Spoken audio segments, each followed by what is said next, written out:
Kami akan bahas hal ini bersama dengan para narasumber. Bergabung lewat sambungan dalam jaringan, Refli Harun, ahli hukum tata negara yang juga pendukung Roy Suryo yang kemarin ikut mengantar Roy ke Mapolda Metro Jaya, dan Relly Regan, Sekjen DPP Barisan Relawan Jokowi Presiden atau Bara JP. Selamat malam semuanya dengan Tifal, apa kabar? Selamat malam. Oke, terima kasih semua sudah bergabung bersama kami. Bung Regan, suara saya terdengarkah Bung Regan? Kita coba perbaiki komunikasi kami dengan Bung Regan. Ya, suaranya kecil juga di saya, tapi nggak apa-apa Mas. Oke. Saya. Oke, Bung Refli begini, Bung Roy sudah bilang setelah pemeriksaan bahwa tidak ada terlapor dalam undangan klarifikasi itu. Menurut Anda masa depan pemeriksaan kasus ini akan kemana arahnya nanti? Sebenarnya bergantung kepada netralitas ya penegak hukum. Karena sebenarnya kan ada 3 fora yang saya katakan kan. Ada pengadilan perdatanya, kemudian ada Jokowi sebagai terlapor dan Jokowi sebagai pelapor. Nah, saya baru saja ngomong dengan salah seorang profesor mantan ketua MK, harusnya yang terbaik itu selesaikan dulu perkara perdatanya, perbuatan melawan hukumnya. Dari situ dibuktikan apakah ada ijazah itu memang benar-benar fake atau original. Kalau ada jawaban dari pengadilan negeri Surakarta tersebut, maka akan menentukan status selanjutnya. Misalnya begini, kalau terbukti palsu, maka ada konsekuensinya, ya kan? Kalau terbukti tidak palsu, maka ada konsekuensinya juga. Jadi kalau misalnya laporan pencemaran nama baik itu baru relevan kalau memang ijazahnya original. Tapi kalau ijazahnya fake, ya tidak relevan lagi laporan pencemaran nama baiknya. Karena itu kan objek dari masalah ini kan ijazah sebenarnya. Belum pada misalnya apa yang dilakukan oleh Roy Suryo dan lain sebagainya. Karena kalau kita bicara tentang pencemaran nama baik dan fitnah, itu kan dampak dari sebuah statement yang mengatakan bahwa dugaan ijazah Pak Jokowi itu palsu. Nah, karena itulah kemudian harus dibuktikan dan forumnya ada. Forum yang tidak atau belum saling mempidanakan yang disampaikan oleh Pak Taufik, Dr. Taufik di Pengadilan Negeri Surakarta. Nah, itu sudah berjalan ya dengan resiko yang mudah dan murah, ya kan, tidak mahal, dan sebenarnya tinggal memanggil para pihak saja untuk pembuktian. Asal pengadilan kemudian tidak meniru Pengadilan Negeri Jakarta Pusat yang mengatakan tidak berwenang. Jadi kalau sudah sampai pembuktian dan kemudian itu hasilnya solid, ya itulah yang kemudian menjadi pegangan baik laporan ke Bareskrim, Mabes Polri maupun laporan ke Polda Metro Jaya. Tapi kalau pengusutan di polisi ini tetap diteruskan, apakah kemudian pihak-pihak yang diundang klarifikasi ini berhak untuk tidak memberikan keterangan, Bung Refli? Bergantung undangan klarifikasinya. Kemarin itu ada kesalahan fatal dari Polda Metro ketika membuat undangan klarifikasi, karena dia menyebut dia menyebut tempus delicti dan locus delicti secara spesifik, yaitu pada tanggal 26 Maret di Jakarta Selatan. Nah, ketika orang minta penjelasan apa kejadiannya tidak dijelaskan oleh penyelidik. Dan Roy Suryo serta Dr. Tifa merasa tidak perlu menjawab semua pertanyaan karena mereka tidak hadir di dalam klarifikasi yang tercantum bahwa kejadiannya adalah pada tanggal 26 Maret di Jakarta Selatan itu. Karena tidak hadir dalam kejadian itu, maka ya tidak ada informasi yang bisa dikorek kecuali data pribadi, nama, alamat, dan lain sebagainya. Makanya pemeriksaan terhadap Roy Suryo cepat. Ya, jam 2 lebih dia sudah selesai.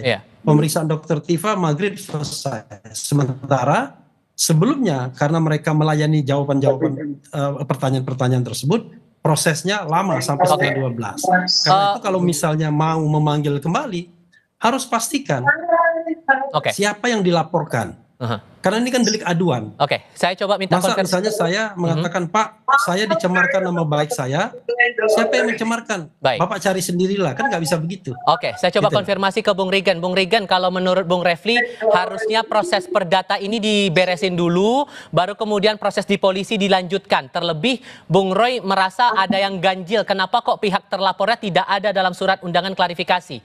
Menurut Anda, masa depan proses kasus ini di polisi bakal tetap terus atau gimana? Ya, kalau kita sendiri kan sudah menyerahkan proses hukumnya kepada penegak hukum. Apa yang disampaikan oleh Bung Refli Harun tadi, itu proses hukum kan sudah berjalan, saksi sudah diperiksa, dan sekarang ini Bung Roy dan kawan-kawan sudah diperiksa. Kita kembali kepada aparat kepolisian ya. Kalau gitu udah kita serahkan di pihak berwajib. Kita ikutin saja lah. Saya rasa kawan-kawan Roy ikuti aja lah proses hukum yang ada. Nanti masalah pembuktian nanti itu bisa dibuktikan di pengadilan ya. Itu saja. Tapi kemungkinan buat mereka untuk tidak memberikan keterangan bisa aja loh Bang, karena alasannya ya tidak ada keterangan juga. Terlapornya siapa dalam surat undangan klarifikasi itu? Iya, itu kan itu udah tugas dan fungsi dari aparat penegak hukum ya. Mereka saya rasa punya pertimbangan tersendiri. Kalau kita sendiri sebagai warga negara sudah melaporkan, pihak terlapor sudah melaporkan, pihak terlapor sudah dipanggil. Masalah prosedur pemanggilan atau proses apapun itu, nanti biar kawan-kawan dari penegak hukum lah yang menyampaikan ya. Kita tidak masuk ke ranah sana. Oke, kalau kemudian prosesnya berhenti di tengah jalan gimana? Ya itu nanti kan prosesnya berhenti tengah jalan atau berjalan atau tidak itu. Pihak kepolisian kan sedang melakukan pemeriksaan ya kepada yang bersangkutan ya, Roy dan kawan-kawan. Masalah kawan-kawan itu memberi keterangan atau tidak itu.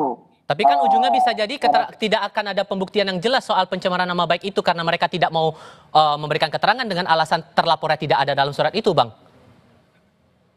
Iya, itu bisa langsung ditanyakan kepada pihak pihak penyidik ya di Polda Metro atau di Bareskrim ya, di mana pihak terlapor dan pihak pelapor juga melakukan menyerahkan ini kepada aparat penegak hukum.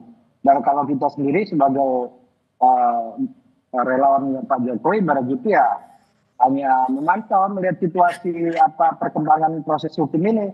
Kita kan tidak bisa ikut mengintervensi apa yang dilakukan. Ini kan proses hukum sedang berjalan, artinya bukan proses pemeriksaan ya, penyidikan.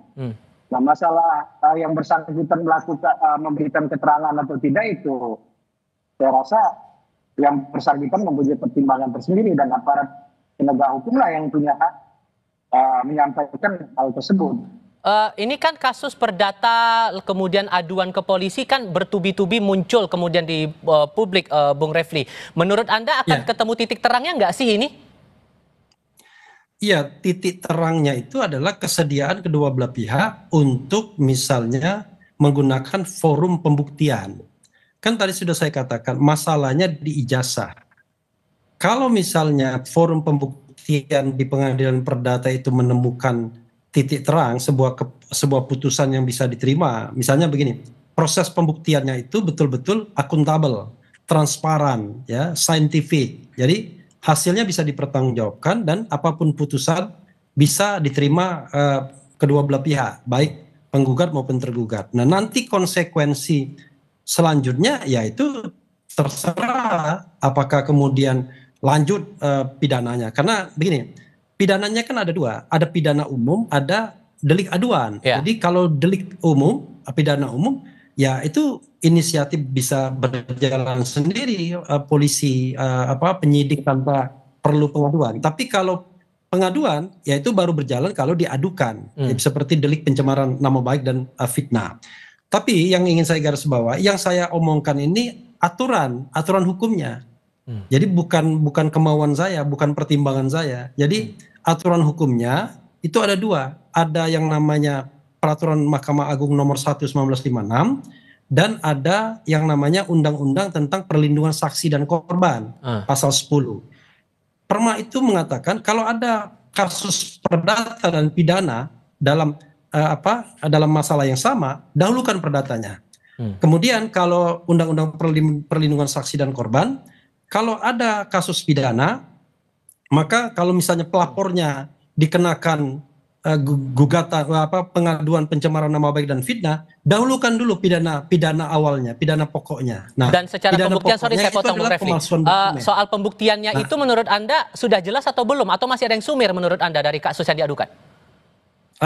Belum berjalan kan? Jadi pengadilan di Solo itu selesai mediasi deadlock, gagal mediasi karena pihak Pak Jokowi tidak mau menunjukkan ijazah aslinya, maka masuk persidangan. Nah, di dalam persidangan nanti mudah-mudahan hakim tidak memutuskan bahwa perkara ini tidak dapat diterima atau NO, tetapi masuk pada proses pembuktian. Nah, dalam proses pembuktian itu kan ada daya paksa untuk menghadirkan bukti-bukti termasuk ijazah Pak Jokowi yang sudah diserahkan ke Bareskrim Mabes Polri. Jadi bisa dihadirkan atas perintah pengadilan, atas perintah hakim.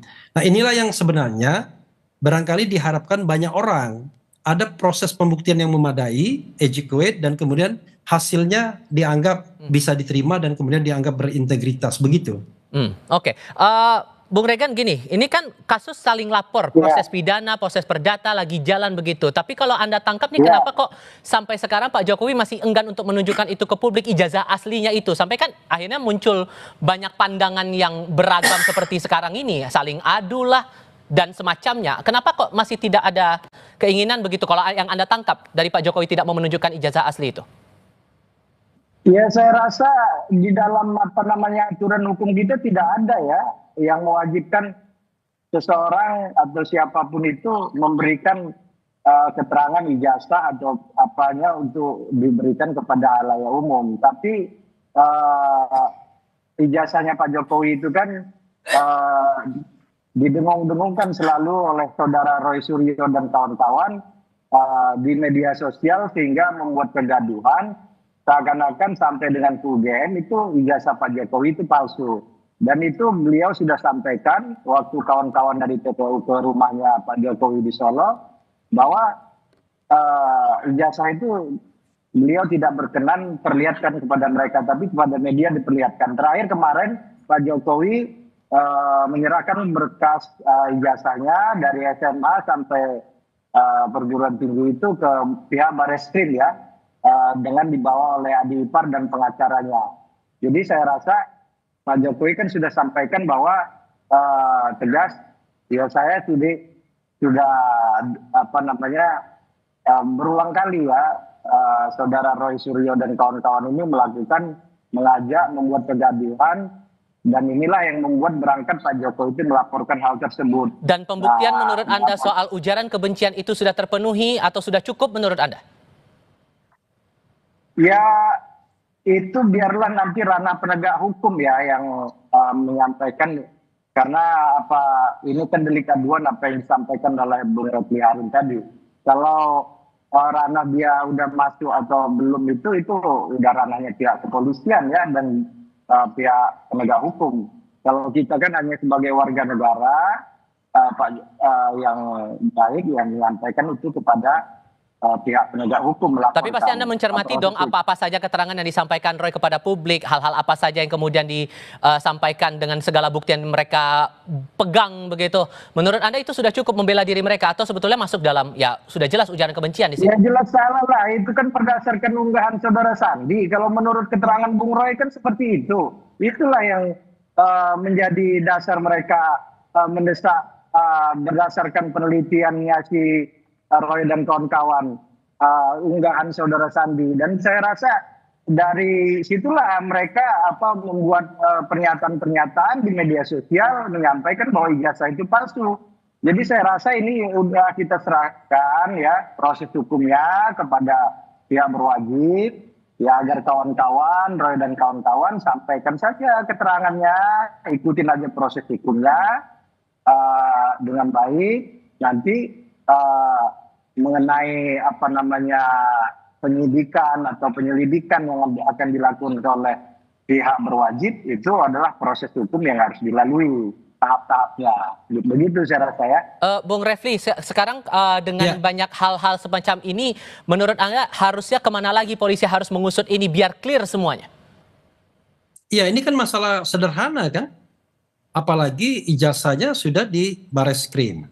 Nah sekarang sebenarnya kan tadi kan saya sudah katakan yang namanya penyelesaian itu adalah putusan pengadilan.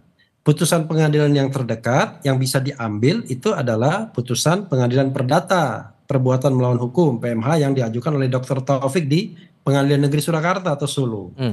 Itu saja masuk dalam proses pembuktian. Mudah-mudahan ya hakim tidak ngetop di awal, masuk dalam proses pembuktian, ijazah kemudian dihadirkan, kan mudah sekali untuk untuk menelisik apakah sebuah dokumen itu asli atau palsu.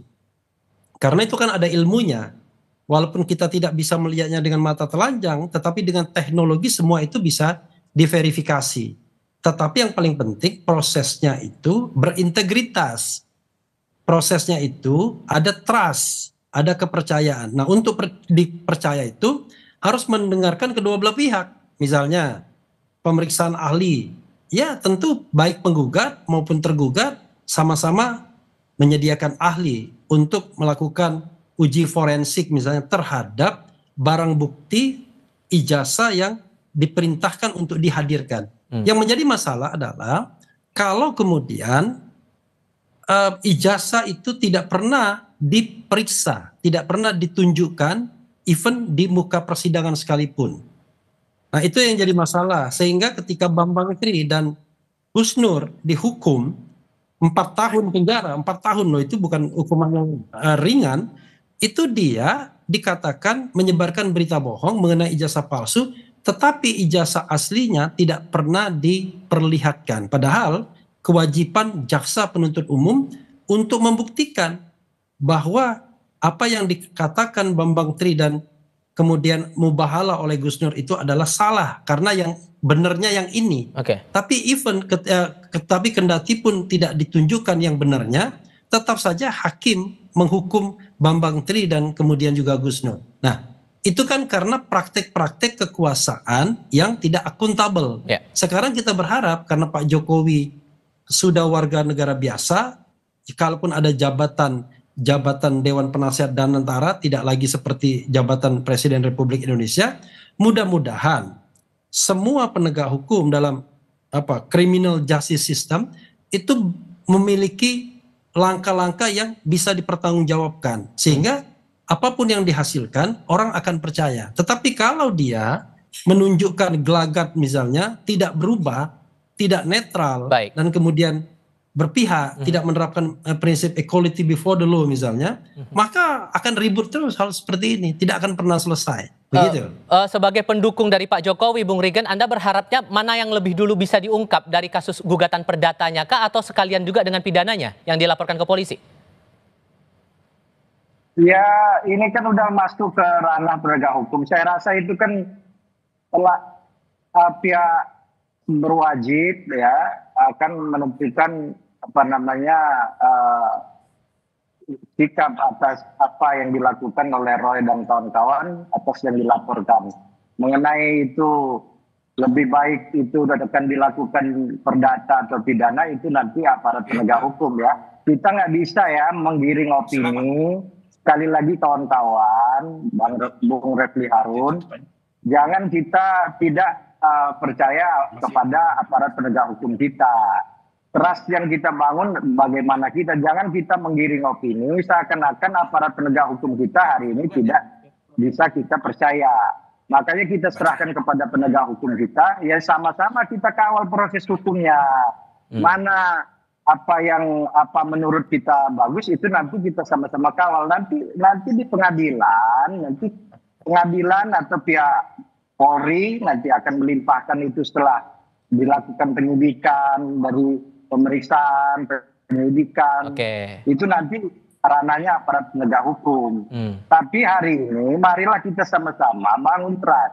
kenapa proses ini kita serahkan kepada penegak hukum supaya berhenti ini penggiringan opini. Nah, sekarang kita serahkan ijazahnya kepada pihak berwenang, pihak Polri. Nah, Polri lah yang akan mengidentifikasinya, bagaimana forensiknya. Jadi bukan kita saya kenal dengan kawan saya di Amerika atau di Jerman, lalu karena dia ahli, saya panggil kawan saya untuk membenarkan apa yang saya lakukan, itu juga nggak bisa. Itulah ini kita laporkan kepada penegak hukum. Tadi Bung Regen bilang jangan sebarkan kesan tidak percaya pada penegak hukum. Bung Refli, gimana ngeresponnya tuh? Saya bicara tentang pengadilan Surakarta. Jadi dalam pengadilan Surakarta itu, kita tidak bicara tentang polisi, ya, tidak bicara tentang jaksa. Tapi kita bicara mengenai penggugat dan tergugat. Saya katakan, baik penggugat maupun tergugat harus diberikan hak yang sama untuk membuktikan soal ijazah tersebut. Kan begitu. Nah, dari situlah kemudian hakim bisa memutuskan mana sebuah keterangan ahli yang solid, yang didasarkan pada fakta-fakta ilmiah, mana yang sesungguhnya tidak. Jadi, sekali lagi saya katakan, ya, kita ini kan hidup bernegara itu bukan untuk saling mempidanakan. Walaupun kemudian masing-masing orang mengatakan, weh takut ya dan lain sebagainya. Bukan begitu. Saya ini orang hukum, ya, yang namanya pidana itu adalah ultimum remedium, ya. Harus menjadi langkah terakhir, baik terhadap Pak Jokowi maupun terhadap Roy Suryo dan teman-teman. Karena itu selesaikan dulu objek pokoknya, yaitu soal apakah ijazah itu asli atau palsu. Nah, itu diselesaikan sehingga kalau itu selesai dengan proses pembuktian yang adequate, yang memadai, maka tidak hanya Jokowi dan Roy Suryo dan kawan-kawan yang kemudian bakal lega, tetapi seluruh Republik Indonesia ini bakal tahu apakah ijazahnya itu palsu atau asli. Bung Refli. Bung Refli Harun dan Bung Regen, terima kasih banyak sudah mau berdiskusi bersama kami kali ini. Sehat selalu semuanya. Selamat malam. Ya, makasih. Salam semuanya ya. Terima kasih.